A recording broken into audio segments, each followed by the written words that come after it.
was with you. I was with you the whole time.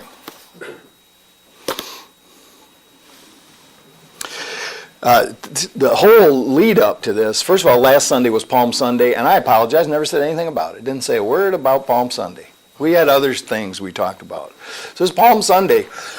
If you remember, maybe from Sunday school, they taught you this, that Jesus comes into Jerusalem riding on this donkey, and people laid palms down along the way, and there were great, and in the story, there's great crowds and everything like that. Unfortunately, it is just a story. So historically speaking, there's absolutely no basis to think that that Palm Sunday thing ever happened. But it's just a symbol. It's a symbol to tell a story. That what's happening here is the Christ is entering into Jerusalem, by the way, means new habitation of peace. So the Christ is entering into the new habitation of peace, riding a donkey. That, of course, is a symbol of humility, right? And the people are like laying the way for it. So there's a participation thing going on here, right? So here's what it says in the course about this, in A Vision of Holiness. It says, this Palm Sunday, the celebration of victory and the acceptance of truth, let us not spend this holy week brooding upon the crucifixion of God's Son, but happily in the celebration of his release. For Easter is the sign for peace, not pain. A slain Christ has no meaning. But a risen Christ becomes a symbol of the Son of God's forgiveness on himself, the sign he looks upon himself as healed and whole. So this thing that happened on this Easter Sunday, whatever day it was. By the way, if you read the different Gospels concerning it, the time frame is either it's 2 days or it's 3 days. But they say 3. But if you just think about the intervening time, it's not quite correct. But the week begins with palms and ends with lilies. We got some lilies. These are the lilies of forgiveness. The white and holy sign that the Son of God is innocent. This is like this huge message of Easter, is for us to throw off this dark cloak of sin, and here what we say is error, to throw this off, this shadow that is laid upon us that really God doesn't see, is false, our own imagination, to throw off this shadow of sin and take on the mantle of innocence. And this is the whole deal. The whole thing is about forgiveness. The whole thing is about forgiveness. Even the stories, all the gospel stories, if you look to the essence, it's about forgiveness. So we're going to forgive. We're going to see it differently. We're going to forgive and forget. We're going to forget all that whole list. Some of them are coming to your mind right now. The bad things you've done, the bad thoughts you've had. God doesn't know about them. God doesn't care. God sees you as his perfect child. Always, and is saying, where'd you go? Well, you were here a second ago, now you've gone somewhere else. And the only thing God is waiting for is return. God is just waiting for us to return. And the way we return is through this idea of forgiveness. I think it's important, though, to think about this story of this the story of the crucifixion and then the resurrection. The crucifixion, in terms of the material world story, it's a story about this rebel, Jesus, who's a pain to the society to the powers that be at the time. And remember, it's the Passover is going on at this time, and this is the Jerusalem is under Roman rule, and the Passover celebration is always a difficult time for the Romans because they don't like the whole idea of large crowds gathering and crazy things could happen, and so it's always like this kind of a dicey time. And then you've got this guy who's causing problems for the Jewish community, for the leaders of the Jewish community, because he's reinterpreting the law.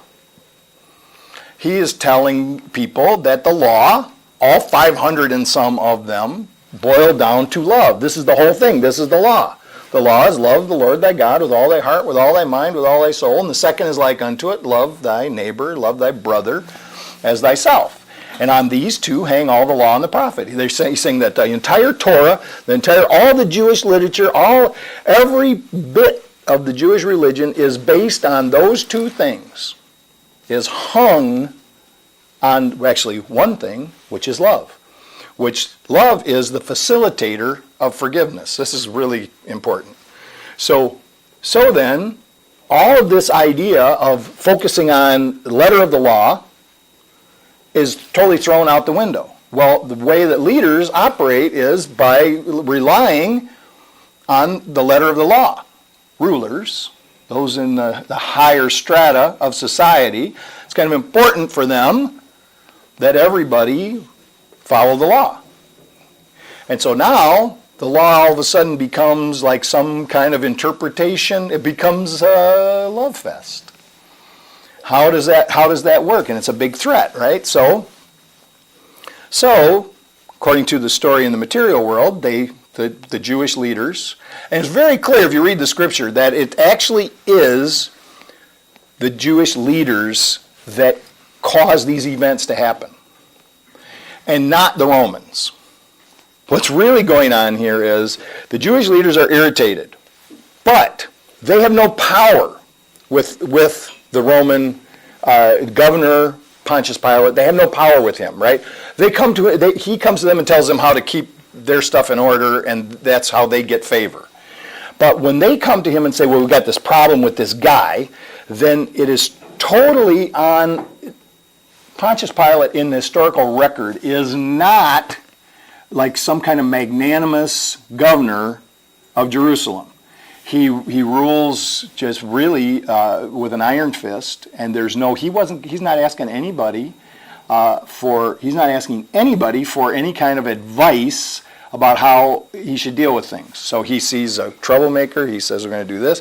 Later on, what ends up happening is all the blame comes back onto the Jewish leadership, and it really is the cause of much of the persecution of the Jews throughout history after that, because now it's the Jews killed our Jesus. We're going to examine that for a second here, because then on the higher plane, if we read it as strictly a religious text, it's saying that it's God's will that his son be sacrificed for the sin of the people. And this is the only way that the people can be brought into atonement. It's the only way the people can be forgiven is for this big sacrifice. So we examine the history of the sacrifice. So the sacrifice has always been part of the Jewish faith, and not just the Jewish faith, all of these ancient religions. They're thinking God is mad, so what can we do to make God not mad, or the gods, plural, are mad? What we're going to do is we're going to sacrifice something. We're going to give them blood. We're going to give them some blood from something, and then they will relent in their punishment of us. So this has always been like the mindset. Anything that goes wrong, weather's not right, crops aren't right, bad things happen in the family, anything goes wrong, it's always about, well, the gods are mad, or God is mad. And this was it's still a prevalent idea that when something goes wrong, hopefully not with any of you, but when something goes wrong, that God must be upset. And people still do it here today when there's some kind of disaster somewhere. Some guy will get on television, some minister will get on television and say the reason that this disaster happened was because there's a whole bunch of gay people over here. And God's mad. And that's why this is going on. This is ridiculous.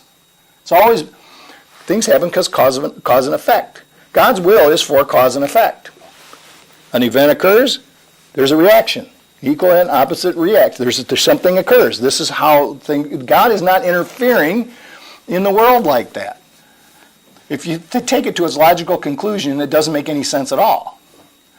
Because if God was doing that, he could just solve the whole thing he was mad about just the same way, right? There wouldn't be a thing. So, okay.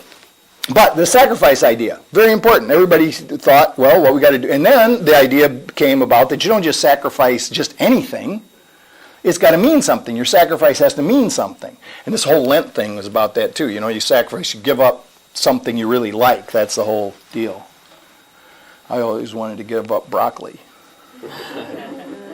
No? So the sacrifice is like, that's to please God. Well,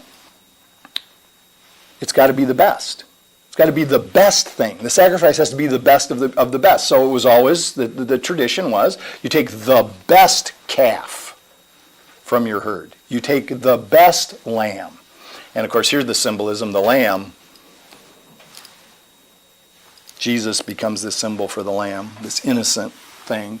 And you sacrifice the best, and that's what's going to please God the most. So now, if you follow the logic, which it really doesn't make any sense, but here's the logic. God says, well, the real best of the best is my son. So if we're really going to have some atonement here, now this has to assume that God is locked into this thing working this way, that in order for the people to get forgiveness, they have to sacrifice something. They have to kill something, right? So now, in order for them to really fix all of their sins, what we have to do is they have to sacrifice the Son of God, which is the very best of the best. Okay. I'm just saying. If the law is love, that's the first thing. If the law is love, how can all this make any sense? Because a loving God isn't sending the pestilence to you in the first place. Right? A loving God isn't looking for punishment. A loving God is just loving. It's just extending love. Then the next thing is, a loving God would not, if this person was his only son, a loving God certainly wouldn't just sacrifice the son. But it's the idea, right? So this is what's going to happen. But now the whole thing gets turned on its head, because afterwards, after this bloody sacrifice, the son is resurrected. Right? So there's really no loss involved. And this is kind of important for the symbol of the whole thing. The body is destroyed, but there's really no loss, because Spirit ascends. The Spirit ascends. Okay, so if that's the case, let's just get it in order. It's God's will that it occur, and afterwards there was some suffering. I doubt that was God's will. But anyway, in the end, there's a resurrection. There is no loss. In other words, God did not lose his son. There's no loss. And so now then I got a question. So how come we're still mad at the Jews for killing Jesus? God's will. And in the garden, Jesus is saying, oh, I don't want to do this. I'm not thinking I don't want to do this. Please take this cup from me. This is a bitter thing. And he decides God's will, not mine. He's going to follow through, right? He's going to follow through with the thing, God's will. Well, the way we read it in the Course is the idea is that God's will is always for good, and God's will is for us to wake up from this physical experience. God's will is for us to wake up from the material world into that which we really are, which is spirit. And so God's will is to show the evidence that you are not the body. So the body is sacrificed, which, if we're living in an illusion, it's not real.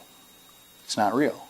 And the symbolism is important not for God, but for us, because this is how we've been operating. We've been operating on blood for blood. We've been operating on sacrifice something to get something. This is how our consciousness has been operating. So in order to teach the lesson to us, it unfolds according to our crazy nightmare that we're having, right? But what happens is Spirit rises. And this is what occurs in the accounts. Now, again, we can't know. And there's very little actual historical record as to what happened. But there are reports that after this time in the tomb, people see Jesus. Well, people see the Christ. And in the accounts, they don't recognize him. So there's this evidence that there's some kind of a change. And he actually says, when one of them wants to touch him, he says, no, you can't touch me yet. Right? But there's this, and we also have to remember that this is written, all these things are written by churches that came from the disciples, and they're written for an audience for a reason. But in any event, there's a clear trend in all the sightings of Jesus that they don't recognize him at first. Now this, for me, this is like this terrific idea that what I need to see is the Christ in others, right? So the event, here's the story that I like. You don't have to like it. It's fine. This is a story that I prefer. That what happens is the Christ, the body is whatever. The body is whatever. I can't explain it. I'm not going to worry about it. But the Spirit starts showing itself around the community. People talk to the Christ. And so if we think about this idea that what resurrection means and what forgiveness, really the point of it all is forgiveness means seeing the Christ in your brother. Let me be a little bit more difficult, a little bit tougher. Seeing the Christ in the person you're mad at. Seeing the Christ in the one that you are trying to hold apart from everyone else.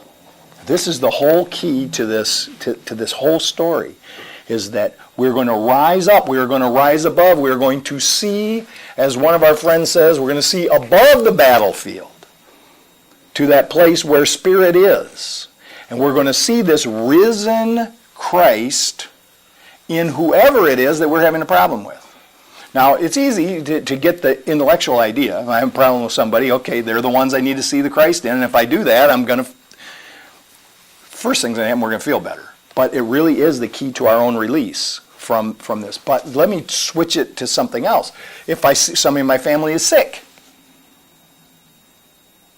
I need to see the Christ in them, not see the sickness. This is the highest prayer that we can have, right? You are not bound by your body or the sicknesses of your body. I see the Christ in the person who's sick. I see the Christ in the person who's difficult. I see anything that makes me notice that there's something wrong. Whether it's somebody just being arrogant or disrespectful or whatever, I've got to see it in me too, right? This is the whole deal. So I'm going to forgive the appearance of anything other than the good. I'm going to forgive the appearance of anything other than Spirit, no matter how it comes to me, and that is my release. That is my redemption. That is my, as it says, my atonement, which we try to read as at-one-ment. So meaning anytime I see separation, anytime I see that there's something different about you, something that I can judge, something, and the judgment, not just negative judgment, it's not just about taking somebody's inventory, it's not just about seeing their apparent character defects, it's about seeing anything that you're concerned about. Anything, if you see them going down the wrong path. It would be as simple as this person has, got a job, they're not saving any money. I worry about that. They should be saving money for later, right? I see all little habits. Oh, they should be eating better than what they're eating, and they really should quit smoking. And all these things. And I'm not saying that people shouldn't quit smoking. I'm not saying that people shouldn't eat right. I'm just saying it shouldn't be my concern. It shouldn't be my focus. My focus needs to be through all of this apparent stuff, through the material world, to the truth of Spirit in them. I didn't mean to talk nearly that long on that right there.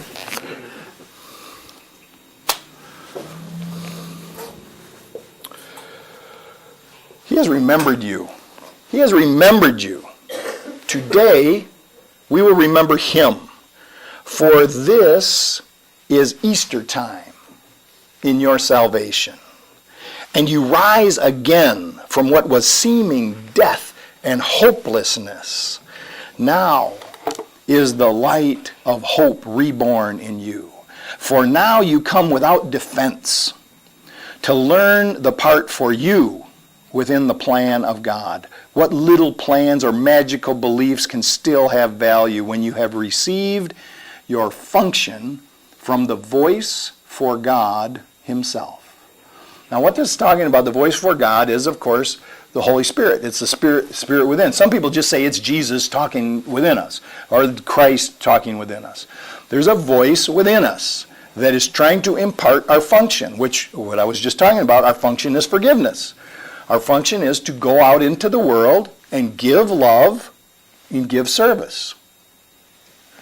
The forgiveness of suffering. It has a lot more to do with what we see in our mind than it actually does with what our hands and feet do, although it's important because it also says in the Course that we are God's hands and feet. And the work that we do in the world for this function is ours to do. Try not to shape this day as you would believe it would benefit you the most. For you cannot conceive of all the happiness that comes to you without your planning. Learn today, and all the world will take this giant stride and celebrate your Easter time with you. Throughout the day, as foolish little things appear to raise defensiveness in you and tempt you to engage